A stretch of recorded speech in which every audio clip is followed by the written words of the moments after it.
Le système nerveux central du corps humain distribue de l'énergie au travers des méridiens à l'ensemble des organes et des membres de ce dernier.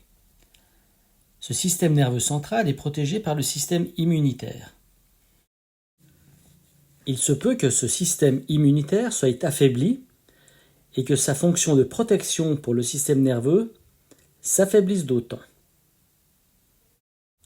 Un système immunitaire déficient ou affaibli est donc la porte d'entrée aux différents maux et maladies. Quels sont les facteurs déclenchant cet affaiblissement du système immunitaire?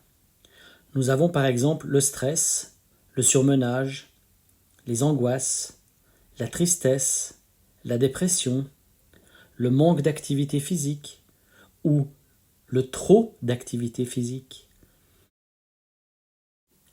La réflexologie faciale a donc pour but de stimuler la circulation d'énergie par acupressure, c'est-à-dire par pression, sur les différents points réflexes afin de rétablir le passage de l'énergie.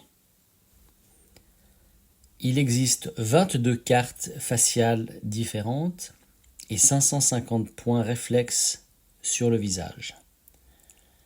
En ce qui nous concerne, nous allons nous concentrer sur 2 cartes principales.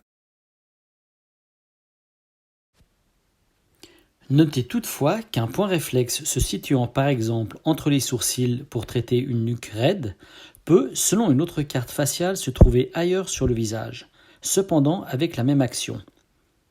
La première carte que nous allons utiliser correspond aux membres du corps humain.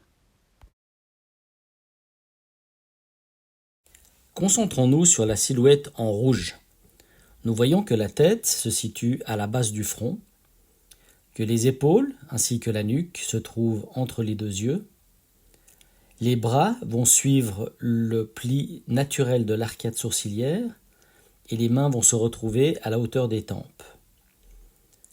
Depuis la nuque, nous continuons à descendre.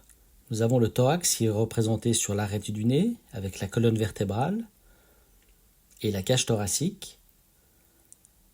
À la hauteur des pavillons nasaux, nous avons le bassin avec les 2 cuisses qui partent à l'extérieur jusqu'à la commissure des lèvres, avec la jambe qui revient ensuite sous la lèvre, et depuis le bas de la lèvre inférieure jusqu'au menton, nous trouverons du talon au pied et au doigt de pied.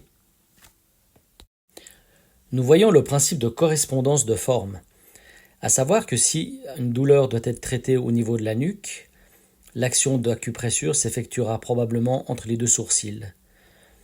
Qu'une action réparatrice au niveau d'une douleur plantaire s'effectuera dans la région du menton, et ainsi de suite. La deuxième carte faciale que nous allons utiliser correspond à la disposition des organes internes de l'organisme. De la racine du nez à sa base, nous retrouvons le cœur, les artères pulmonaires. Des sourcils aux pommettes, nous avons les poumons. À la base de la pommette à droite, nous avons le foie. Inclus dans cette zone, vers sa base, se trouve la vésicule biliaire. À la base de la pommette, à gauche, se trouve l'estomac. À gauche de la narine, au-dessus de l'estomac, se situe la rate. Juste sous le nez, nous avons l'estomac, le pancréas, le gros intestin et les ovaires. La zone du côlon part du rebord du menton à droite, remonte au niveau de la lèvre supérieure, traverse cette région située entre la base du nez et la lèvre, puis redescend vers la pointe du menton. Le pourtour des lèvres correspond à l'intestin grêle.